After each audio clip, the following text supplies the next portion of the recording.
బాబాకి బాదామి వెళ్ళాం. బాదామి వెళ్ళినప్పుడు రాత్రి ఒక 10ంటికో ఇప్పుడు ఫోన్ వచ్చింది, ఇట్లా అమ్మ చాలా సీరియస్ చేస్తుంది అది ఇది. ఈయన లేచి చెప్పడానికి లేదు అంటే దానికి మనం ఎలా ఉంటాం, మా 8:30 దాటిందో తెలుసు కదా. సరే కారు వేసుకుని ఆయన చెప్పకుండా వచ్చేసా, అమ్మ కోసం బాదామి నుంచి హైదరాబాద్కి వచ్చేసారు. వచ్చిన తర్వాత ఇక్కడ ఇదంతా చూసుకుంటా చేస్తూ ఉంటే అక్కడ ఆయనకి మిస్లీడ్ వచ్చింది, చెప్పకుండా వెళ్ళిపోయాడు. రాత్రిపూట ఏమైనా అయితే ఎవరు రెస్పాన్సిబిలిటీ, ఆయన మా పాయింట్ ఆఫ్ వ్యూ ఆయన ఆలోచించాడు. ఆ గ్యాప్ కలవలేకపోయాను నేను ఇంకా ఆయనతో. అంత ర్యాంప్ మీరు అప్పుడు చెప్పబెట్టుకుని వచ్చినప్పుడు మరి ఆయన ఎవరు చూసుకున్నారు? అది నా తప్పు. ఇంకో కుర్రోడు ఉన్నట్టు పెట్టే వచ్చాను, బట్ అది మనం చేసిన తప్పుని ఆయనతో ఆ ర్యాంప్ మెయింటైన్ చేయలేదు. కమ్యూనికేషన్ గ్యాప్ వచ్చేసింది. వచ్చింది, చేసిన తప్పు అని నాకు తెలుసు. అది నాకు ఉన్న సెంటిమెంట్ ఏంటంటే, సెంటిమెంట్ కూడా కాదు, నాకు ఏదన్నా ఇప్పుడు మనిషి చూస్తే చాలా రఫ్గా ఇట్లా ఉన్నాను అనుకుంటారు, కానీ చాలా సున్నితమైన ఇది. ఒక వ్యక్తితో కలవాలి అనుకున్నప్పుడు ఆ వ్యక్తికి నాకు పర్ఫెక్ట్ ఇది ఉంటేనే కలవగలుగుతాను. ఏమాత్రం తేడా వచ్చినా అటు ఇటు కలవలేను నేను, అంటే ఫ్రీగా ఉండలేను. అది భయం మరి న్యాచురల్గా నాకు అలా వచ్చేసింది. సో ఆ గ్యాప్ మెయింటైన్ అయినప్పటికీ ఇవ్వలేకపోయా. ఆయనేమో నన్ను అనలేదు, కానీ నేనే ఇక లాభం లేదులే, మనం అంత ద్రోహం చేసినప్పుడు ద్రోహం చేశారని మీరు రియలైజ్ అయ్యి అంత ద్రోహం చేసే వ్యక్తిని మనం చేయటం కరెక్ట్ కాదని తప్పుకున్నా. This is fact. బట్ ఇప్పుడు మీరే చెప్పారు ఆయనకి? నేను చెప్పాను. అంటే ఇంట్లో పరిస్థితులు మరి చెప్పలేదు ఆయనకి ఇది పరిస్థితి అని ఎందుకు చెప్పలేకపోయారు? మీరు అర్థం చేసుకుని ఉండేవాళ్ళు కదా, అంటే మీ ఇంట్లో సంగతి ఆయనకి తెలియకుండా ఉండదు కదా? తెలుసు కానీ ఇంత స్ట్రగుల్ ఉందని తెలియలేదు. మీరు కూడా చెప్పలేదు. స్ట్రగుల్ ఉంటుంది అంటే ఎందుకు వెళ్ళకుండా ఉంటాడు. బట్ ఆయన అనేది ఏంటంటే వదిలేసి వెళ్ళిపోయడానికి రీజన్ కూడా, రాత్రి 10ంటికి బాదామి, ఎక్కడ బాదామి అండి, నైట్ కారు వేసుకుని వచ్చేస్తే మధ్యలో యాక్సిడెంట్ అయితే ఏంటి పరిస్థితి? కొంత తెల్లారి ఆగానే వెళ్ళొచ్చు కదా. అతి మీరులో ఉన్నాం, వెళ్ళిపోయామండి.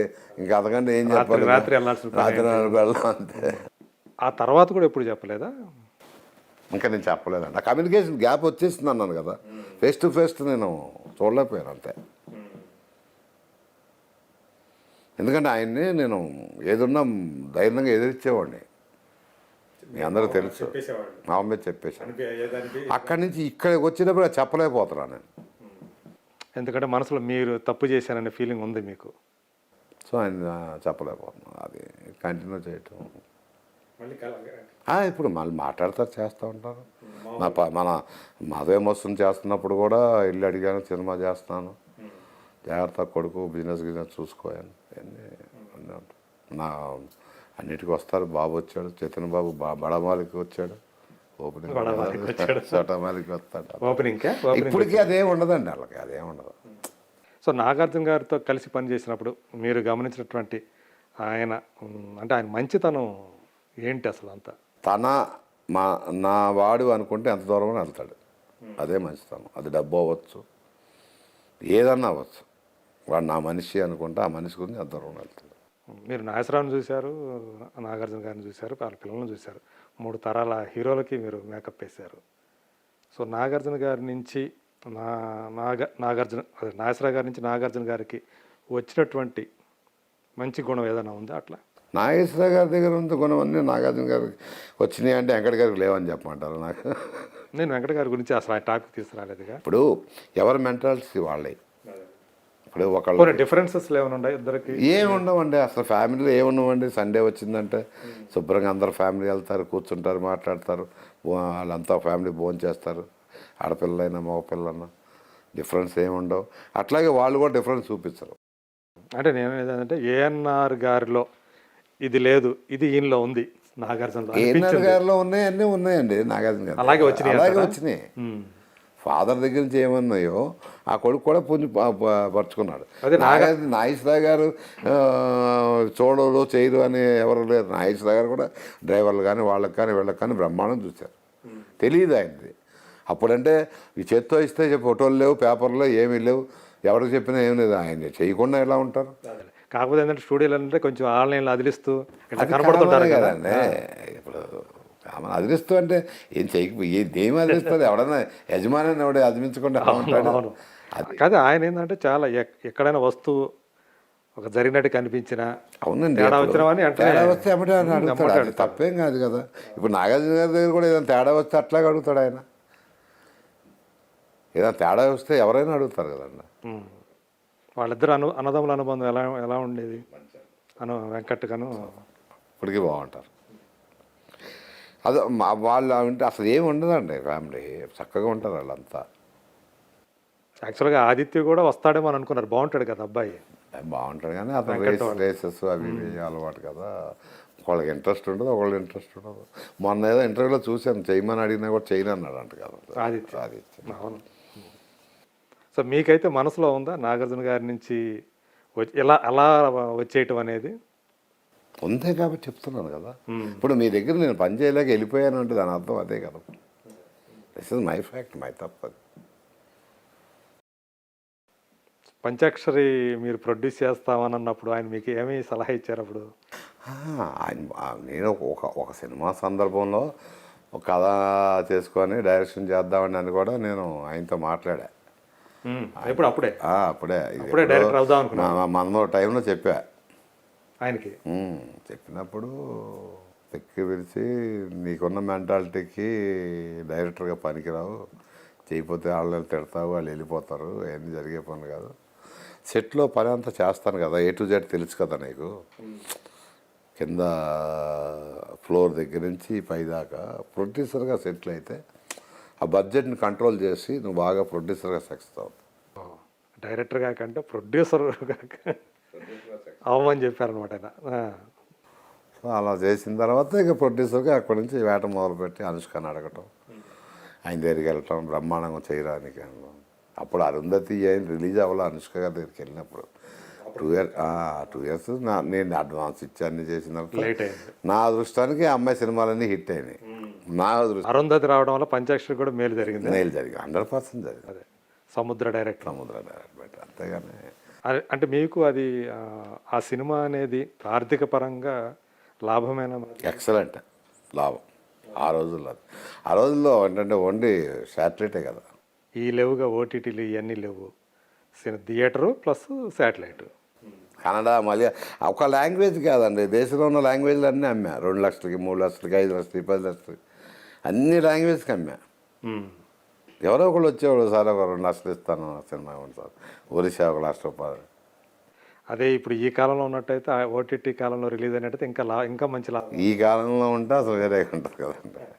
ఇప్పుడు నేను సినిమా తీసి ఏం చేయాలో తెలియక ఇప్పుడు చూస్తున్నా. అప్పుడు అనుష్క అప్పుడు అంటే చేస్తుంది, బాగా బిజీ ఆర్టిస్ట్ కదా.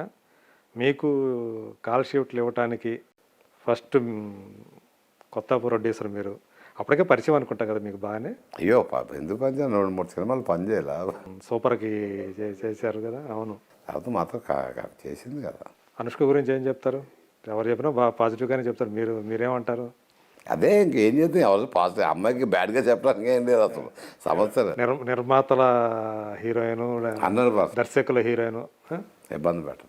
ఇప్పుడు అమ్మాయిలో ఉన్న నేచర్ ఏంటంటే అండి, నేను కనిపెట్టింది బాగా సెన్సిటివ్ అమ్మాయి.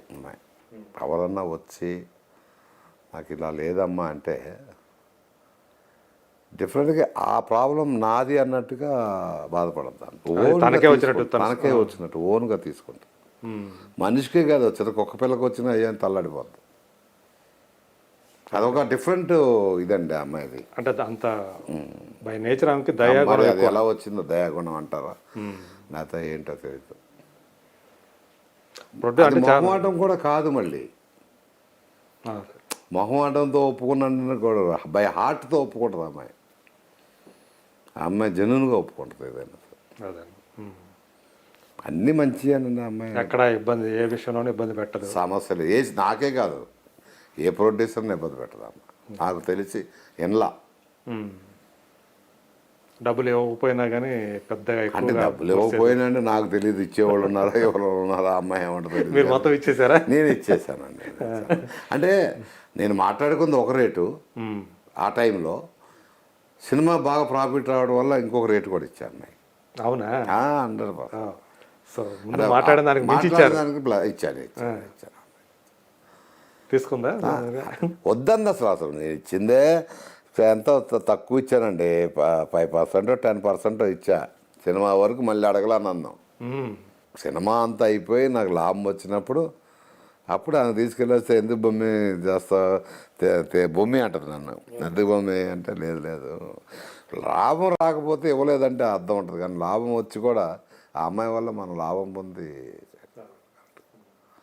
నేను అట్లా ఆలోచిస్తున్నాను మూర్తి గారు ఎందుకంటే మనకు సహాయం చేస్తున్నాడు ఎప్పుడు మనం సహాయం చేయాలి లైఫ్లో ఆ కృతజ్ఞత మనం అట్టు పెట్టుకోవాలి సహాయం మీరు నాకు సహాయం చేశారు అంటే దాన్ని ఎప్పటికైనా ఆ కృతజ్ఞత మనలో పెట్టుకొని మనం ఎప్పటికైనా సహాయం చేసేటట్టుగానే ఉండాలి తప్ప ఆ టైంలో లిమిటెడ్ అయిపోయి వెళ్ళిపోవటం అనేది నాకు నచ్చని విషయం ఆ తర్వాత కూడా ఆ అమ్మాయి ఇలా మీతోటి మంచిగానే ట్రావెల్ చేస్తుంది బర్త్డేలు కాటి గిఫ్ట్ చేసినప్పుడు మెసేజ్లు పెట్టదు థ్యాంక్స్ భూమి అని అంటే మీరు ఎంతో మందిని చూసుంటారు కదా ఆర్టిస్టుని హీరోయిన్ని ఈ అమ్మాయి అయితే సంథింగ్ స్పెషల్ అని అనిపించేదా 200% సంథింగ్ స్పెషల్ కదా అమ్మాయి స్పెషల్ ఇండస్ట్రీకి హీరోయిన్లోనే స్పెషల్ ఎంతమంది హీరోయిన్ అనుకున్నా నాకేం బాధ లేదు కానీ అసలు ఇలాంటి అమ్మాయి అలాంటి హీరోయిన్ దొరకదు ఇంకో 10 ఏళ్ళైనా దొరకదు అది కూడా చెప్తాను అనుష్క లాంటి అమ్మాయి ఇంకో 10 ఏళ్ళైనా దొరకదు అంటే మంచితనం కానీ అన్నిట్లో అన్ని క్వాలిటీలో డ్యాన్స్లో కానీ మాట్లాడతాం పద్ధతి కానీ ప్రొడ్యూసర్స్ కానీ ఆర్టిస్టులు కానీ టెక్నీషియన్స్ కానీ పర్ఫార్మెన్స్లో కానీ అంత మంచితనం చాలామంది సినిమా ఫీల్డ్లో దాన్ని మిస్యూజ్ చేసేవాళ్ళు ఎక్కువ మంది ఉంటారు మామూలుగా మంచి వాళ్ళు ఎవరైనా కనపడితే మామూలుగానే అలా అమ్మాయి ఆ అమ్మాయి మీకు తెలిసినంత వరకు. చేయలేరు గమ్మత్ ఏంటంటే అమ్మాయి మా అమ్మాయి యొక్క దీనికి ఆ అమ్మాయితో మిస్లీడ్ చేయలేరు అమ్మాయి అంత పర్ఫెక్ట్గా ఉంటుంది ఓకే అమ్మాయి మనిషిని అలా చూడంగానే వాడి క్యారెక్టర్ ఏంటని చెప్పుద్ది గ్రహించేస్తుంది అంత పిచ్చిది కాదు ఆ అమ్మాయి ఓకే సో ఈ ఇంకో పక్క ఈ రకమైన ఇది కూడా ఉంది క్యాల్కులేషన్ క్యారెక్టరేషన్ గ్యారంటీ కనిపెడుతుంది సో దాని తగ్గట్టే 100% ఎక్కడ ఉంచాలి అది తెలుస్తుందా? అదే ఉండదండి అదే మీకు బాగా కంఫర్ట్గా అనిపించినటువంటి డైరెక్టర్ ఎవరు అంటే ఎవరు చెప్తారు చాలామంది డైరెక్టర్ దగ్గర మీరు పనిచేశారు కృష్ణవంశీ అవునా మేము అరే అరే అనుకుంటాం నేనేమన్నా ఆడు అనకూడదు కానీ డైరెక్టర్ గారు ఇప్పుడు అంటే అంటే అట్లా ఏదో అరే అరే ఫ్రెండ్షిప్లో అలా వస్తుంది పర్వాలేదు ఏమైనా షార్ట్స్ పెట్టినప్పుడు కూడా కాదు ఇలా కాదు అలా వింటాడు ఎయిటింగ్లో వింటాడు ఎయిటింగ్ తీసుకెళ్ళేవాడు ఇలా వీళ్ళ వల్ల నేర్చుకున్నానండి నేను ఇవన్నీ తెలుసు ఎప్పుడన్నా మీరు వంశీతో కానీ ఇంటర్వ్యూలు చేసినప్పుడు కానీ వైవిఎస్తో ఇంటర్వ్యూ చేసినప్పుడు కానీ మీరు అడగచ్చు దీంట్లో అత్యాశ ఏముండదు ఏంటి చేస్తాను అంటే చెప్తారు వాళ్ళు ఇంకెక్కువ చెప్తారు నాకు సిగ్గుపడేవాడిని కాదు పని విషయంలో అంటే సాధారణంగా మిగతా టెక్నీషియన్స్తో పోలిస్తే ఇప్పుడు cinematographer music director editor art director fight master వీళ్ళకు ఇచ్చినంత విలువ మేకప్ ఆర్టిస్టులకు ఉంటుందా ఎందుకంటే ఉంటుందా కానీ అంటే నిలబెట్టుకోవాలి మ్మ్. నాకుంది కదండి ఈరోజు ఇప్పుడు అవును, మీరు కొంతమందికి. పిలిచి ప్రొడ్యూసర్గా మాట్లాడతలేదు డైరెక్టర్గా మాట్లాడతలేదు నా సినిమా గురించి ఏం మాట్లాడకుండా మేకప్ మ్యాన్గానే మాట్లాడుతున్నారంటే దట్ ఈస్ మై కానీ చాలా ఇంత తక్కువ మంది. విషయంలో ఇప్పుడు ఇంత విషయంలో కూడా మన డిస్కషన్ అంతా మేకప్ మ్యాన్గానే వెళ్తుంది తప్ప నా సినిమా ఏంటి డైరెక్షన్ ఎలా చేసేయండి మీరు అడగట్లా సో ఏంటంటే వస్తాను. అది కాదు అది చెప్తున్నా అదే దిస్ ఇస్ ఫ్యాక్ట్ కదా అవును. సో ఆ విలువ ఉంది కదా అంటున్నా మ్మ్. మేకప్ ఆర్టిస్ట్గా విలువ ఉంది కాబట్టి మనం ఇంత డిస్కస్ చేస్తాం అవును. అంటే నేను అడిగేది with in the industry it in the industry అంటే మన క్యారెక్టర్ మనం కాపాడుకోవాలండి ఇప్పుడు చాలామంది మేకప్ మ్యాన్ ఉన్నారు ఇవ్వాల్సిన రెస్పెక్ట్ ఇస్తారు అందరూ కొందరు ఉంటారండి కానీ గుర్తింపు ఉండదు గుర్తింపు తెచ్చుకోలేరు మా డిపార్ట్మెంట్లో మా మేధావులు ఉన్నారు సినిమాలు చేసిన వాళ్ళు ఉన్నారు డైరెక్షన్ చేసిన రత్నం గారు ఏంటండి అవును అక్కడి నుంచి వచ్చిన ఆయన